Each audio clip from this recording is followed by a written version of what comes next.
Et pourtant, il n'y a pas si longtemps, la chicorée Wittlow n'existait pas. Découverte par hasard au cours de travaux de sélection sur les chicorées à café au Jardin botanique de Bruxelles en 1840, elle a été cultivée pour la première fois à Schaerbeek en 1846. Depuis, cette culture s'est répandue progressivement dans le triangle Bruxelles, Malines, Louvain. Schaerbeek, berceau de ce légume nouveau-né, n'avait pas alors l'aspect que nous lui connaissons.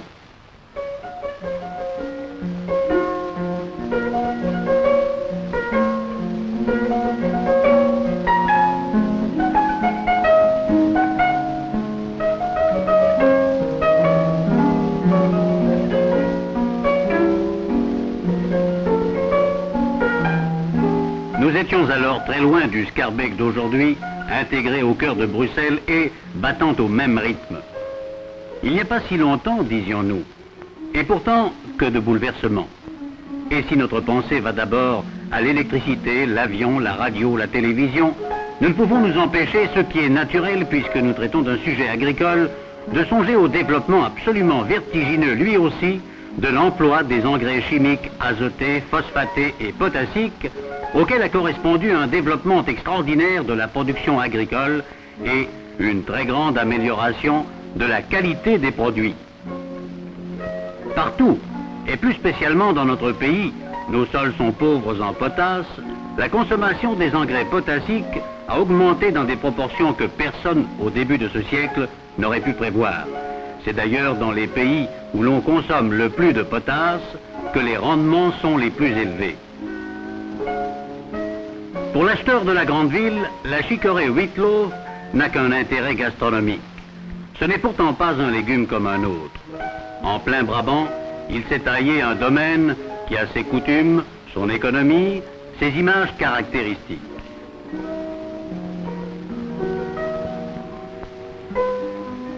Cette vieille ferme, telle qu'elle devait être quand la culture de la chicorée Wittlow a débuté dans la région.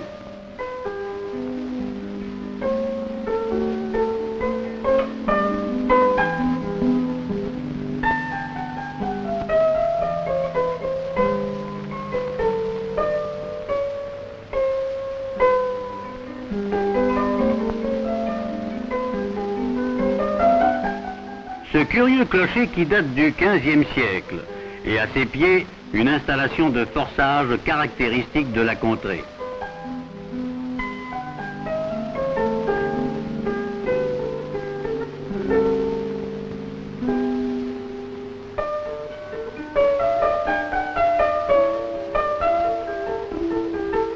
Toujours à Diegem, un ancien moulin à eau.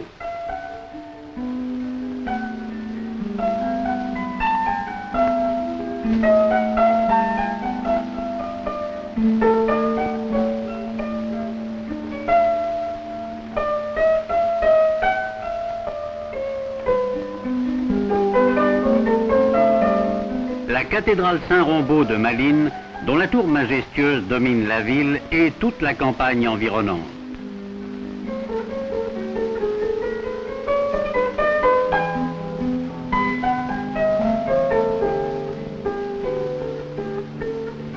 petite église de Perques.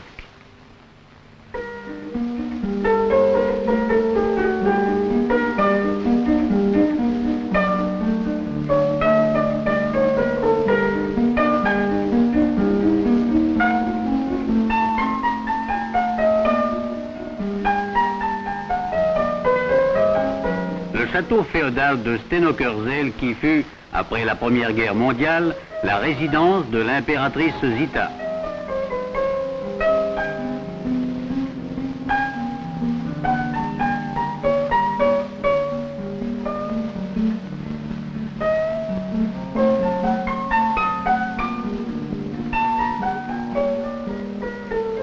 L'hôtel de ville de Louvain d'une souveraine et éclatante splendeur.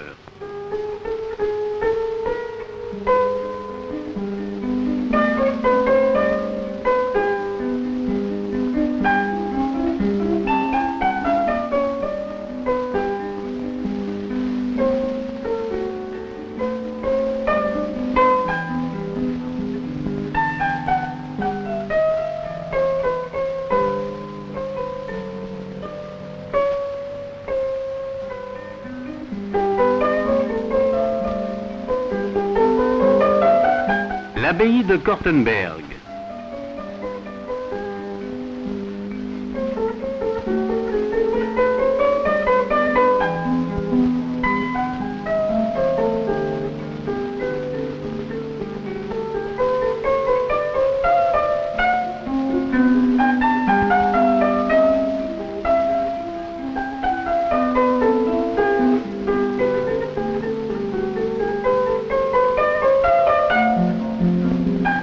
Un coup d'œil sur cette vieille ferme de Nosegem, et voilà terminée notre flânerie à travers le domaine de la chicorée Whitlow. Nous allons nous arrêter dans une exploitation spécialisée, celle de M. Beaune à Diependal, où nous avons organisé l'un de nos champs d'essai. Monsieur et Madame Beaune attendent un de nos agronomes, M. Vossen, qui vient les conseiller et les assister dans les opérations de préparation et d'épandage des engrais indispensables à la production du Whitlow.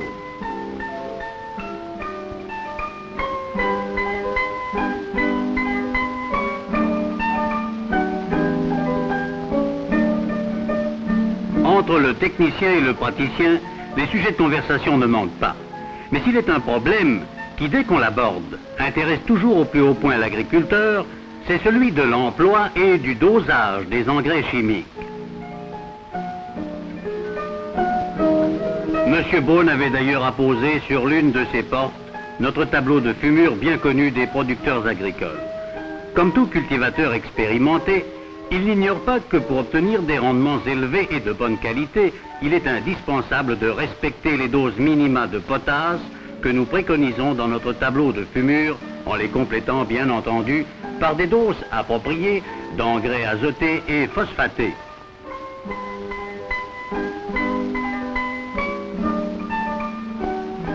Ce n'est que grâce à l'application de doses rationnelles de potasse qu'on pourra obtenir la splendeur printanière de ces vergers, où les fruits passeront la promesse des fleurs.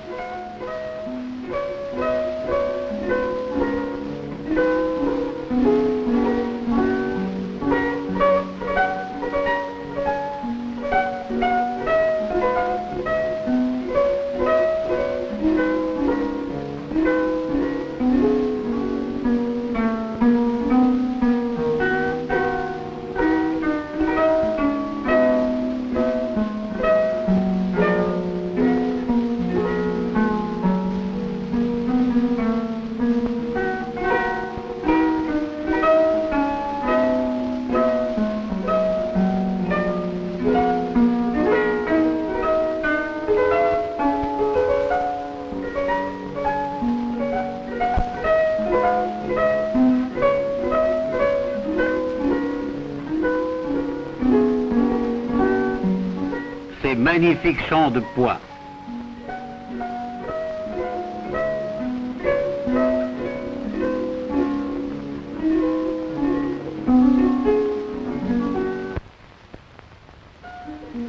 Cette abondante production de tomates, toutes gonflées de soleil.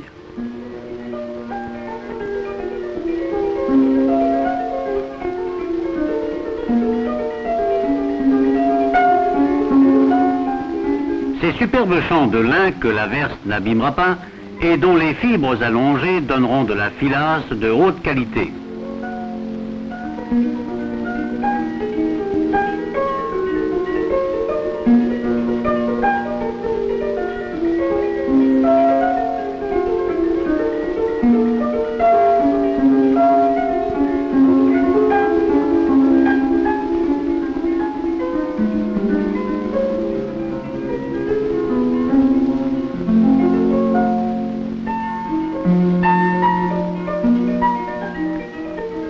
Ces cultures de pommes de terre, dont les hauts rendements en produits riches en fécule, sont certains.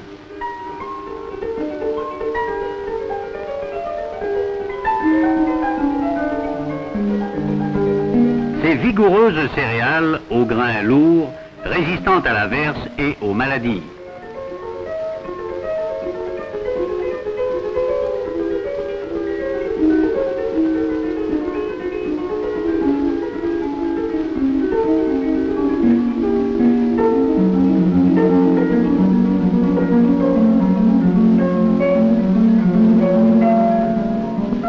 Betteraves fourragères sur lesquelles l'action de la potasse se manifeste aussi bien sur le développement des tiges et des feuilles que sur les racines, tandis qu'au contraire, l'insuffisance de potasse se remarque très visiblement même sur le système foliaire.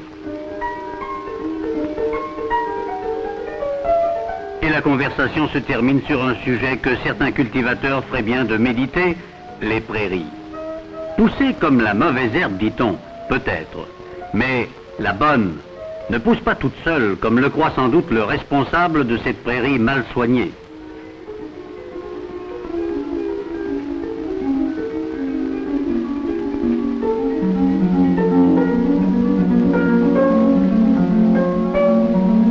La prairie de son voisin, bien entretenue, constitue au contraire une nourriture riche pour le bétail.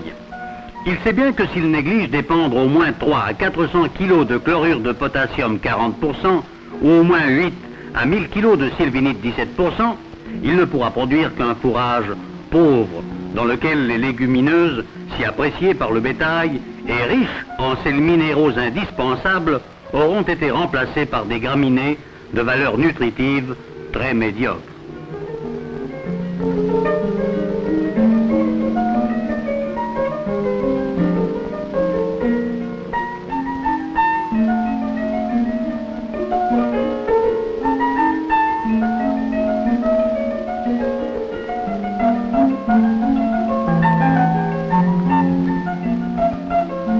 M. Vossen et M. Beaune se mettent au travail. C'est le moment de faire la préparation de notre champ d'expérience en vue d'une prochaine culture de chicorée huitelaw.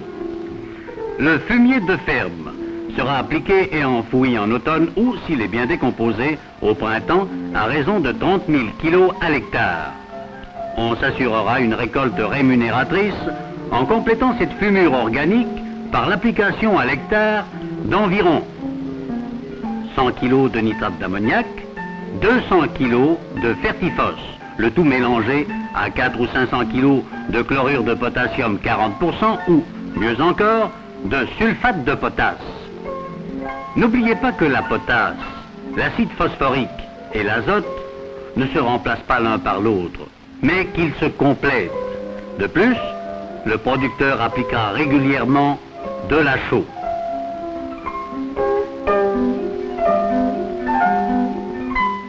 Les parcelles de nos champs d'expérience sont toujours soigneusement délimitées.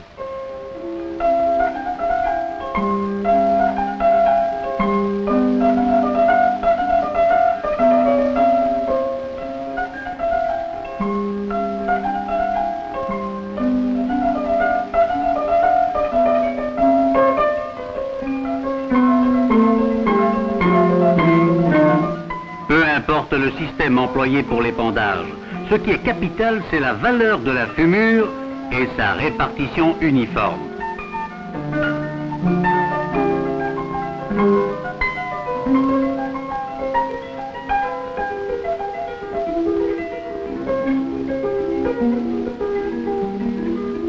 Avant l'épandage des engrais, il est indispensable de bien travailler le sol et de l'émietter suffisamment, pour faciliter le développement sans entrave de la plante et la production de racines lisses sans ramification.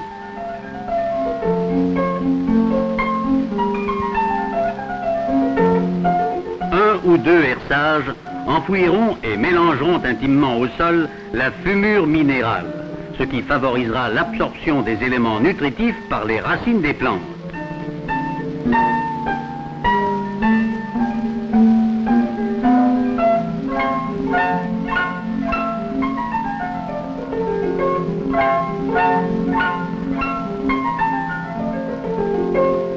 Avant de prendre congé de M. Beaune, M. Vossen lui donne encore quelques conseils.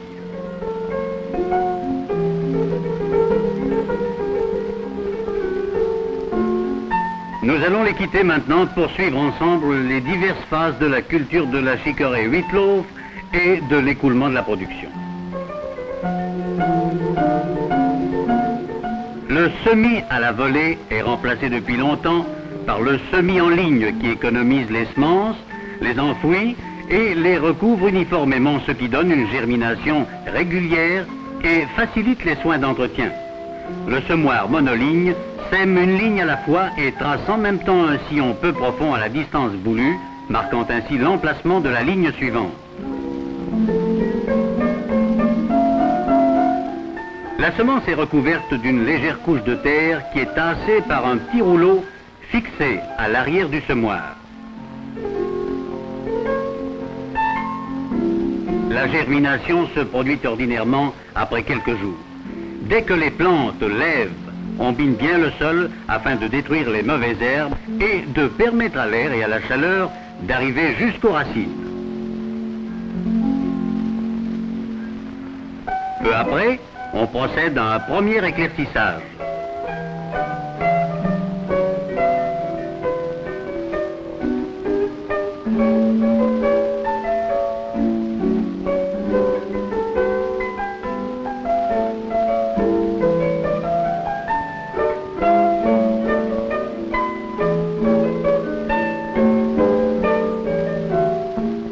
Deux ou 3 semaines plus tard, un second éclaircissage place les plantes à distance définitive.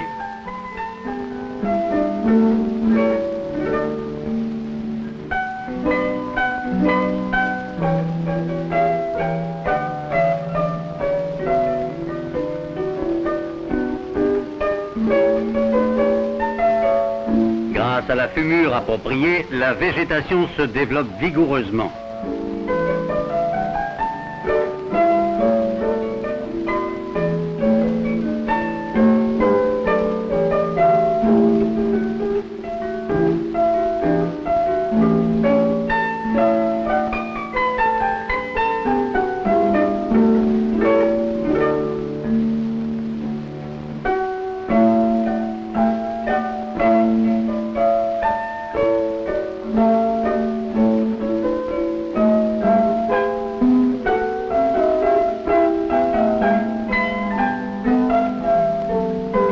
L'arrachage des racines se fait à la charrue.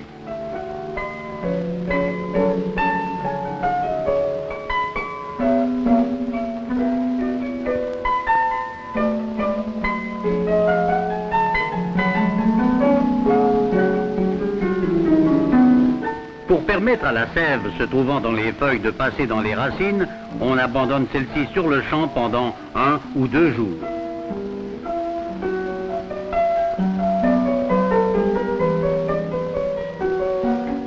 On prépare les racines sur le terrain.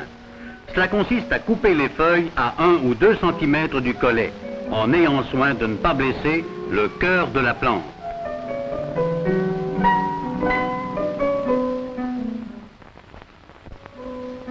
Les feuilles sont abandonnées sur le champ. Elles seront enfouies plus tard.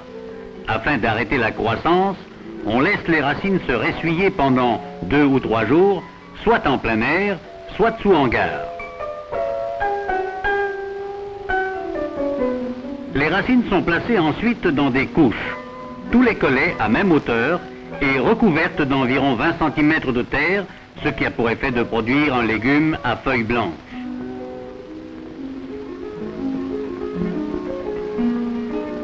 C'est sous l'influence d'une source de chaleur artificielle que la chicorée Wheatloaf va se développer. La température qu'il faut obtenir dans les couches est de 17 à 22 degrés. Les producteurs disposent de différents systèmes de chauffage. Le plus ancien, le fumier de ferme, n'est pratiquement plus employé.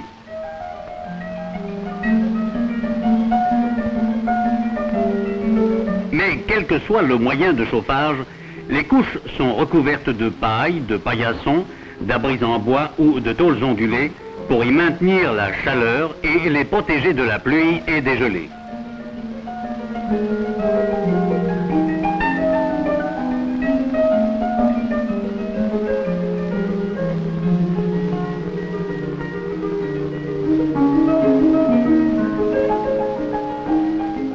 Cette petite fenêtre permet de régler la température. Le système au thermosiphon est utilisé actuellement par la plupart des producteurs. Les tuyaux du thermosiphon sont placés sous terre, un peu en dessous des racines. Le forçage par la chaleur ne se fait que quelques jours après la mise en couche pour permettre aux racines de développer un nouveau système radiculaire nécessaire à la formation des chicorées Wheatloaf.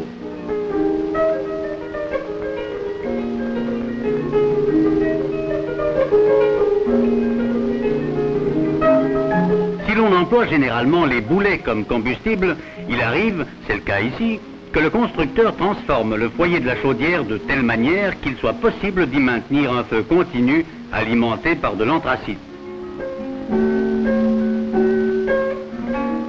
Certains producteurs ont encore perfectionné le système et ont installé un chauffage central qui permet le forçage de plusieurs couches à la fois.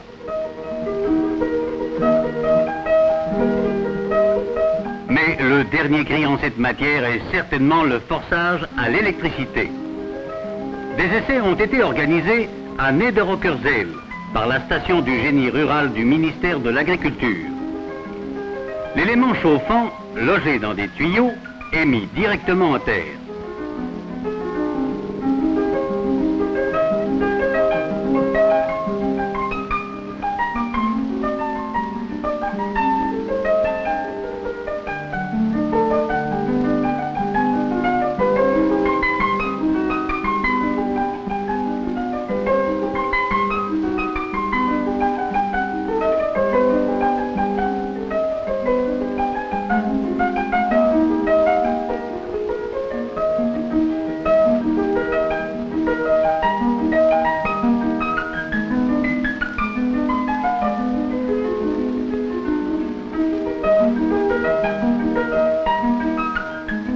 Au cours du forçage, le producteur doit contrôler le développement des chicorées Wheatloaf.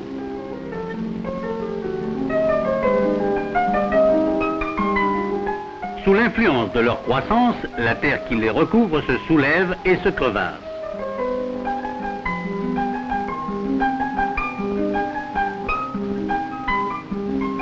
Dès qu'elles ont atteint leur développement complet, la récolte peut commencer.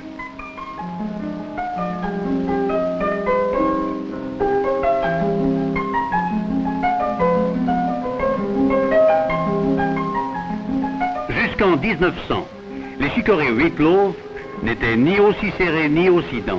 Les feuilles étaient écartées les unes des autres. C'est grâce à la sélection et à la fumure rationnelle, riche en potasse, que le producteur peut fournir actuellement les chicorées renommées que voici. Après environ 3 semaines de forçage, les chicorées Wheatloaf sont bonnes à récolter. Le producteur se sert des paillassons ou des tôles ondulées qui recouvraient les couches pour se mettre à l'abri du vent et de la pluie.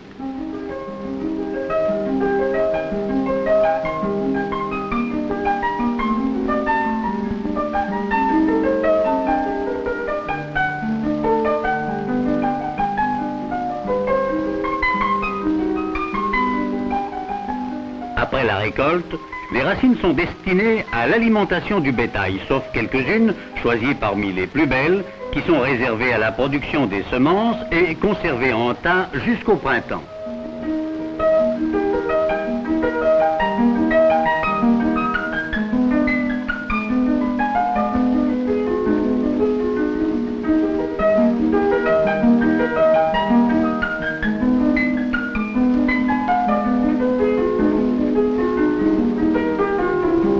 La production varie de 7 à 10 000 kilos à l'hectare.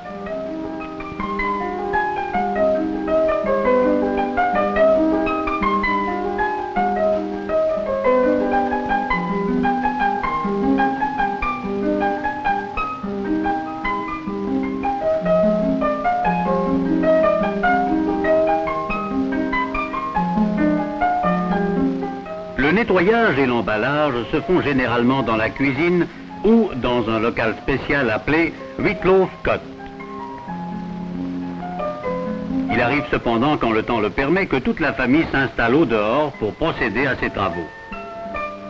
Le nettoyage est un travail délicat. Il faut débarrasser les chicorées Wheatloaf de la terre, des mauvaises feuilles et couper soigneusement le collet.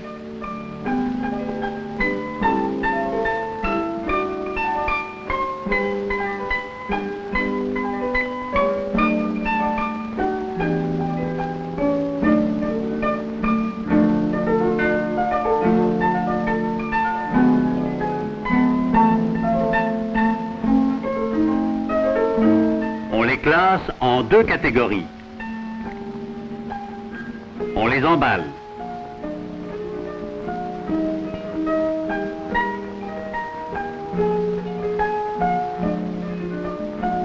Les caissettes ou les cartons ainsi préparés sont enlevés par les marchands ou par le syndicat des producteurs.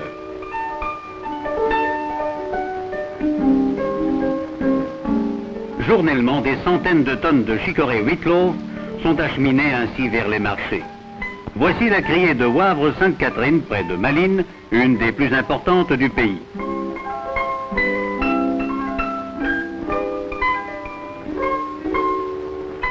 Pour la vente, on emploie le système de l'horloge.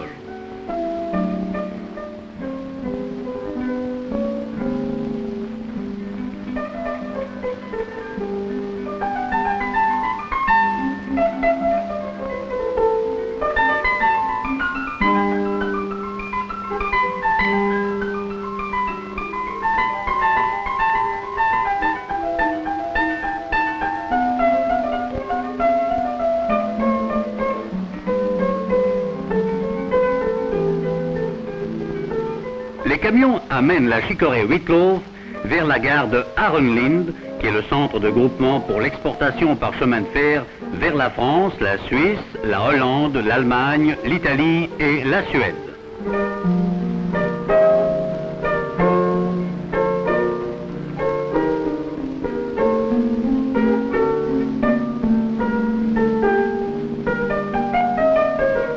Avant le chargement, chaque fourniture est examinée par le service de contrôle. L'exportation pose tout un problème de vocabulaire. Le mot chicorée provoquait une équivoque avec la chicorée à café. Le mot endive, qu'emploient les Français, amenait lui aussi des confusions. Ceci n'allait pas sans difficulté pour le commerce international. Aussi, l'usage s'est-il répandu d'appeler ce précieux légume chicorée Wheatloaf, ou plus simplement Wheatloaf. D'ailleurs, ces questions de langage n'empêchent pas la consommation de la chicorée Wheatloaf d'augmenter chaque année, tant en Europe que dans les pays d'outre-mer.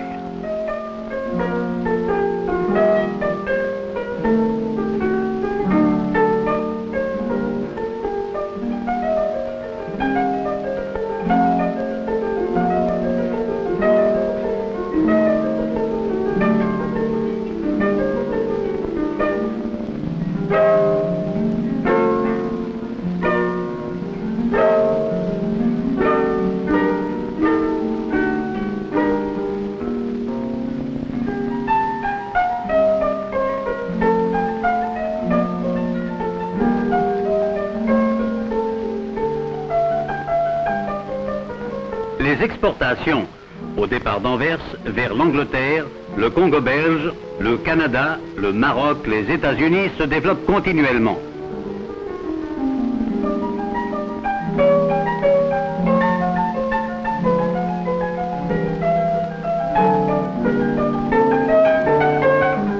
Ce navire, parmi tant d'autres, ira porter au loin la renommée des producteurs belges.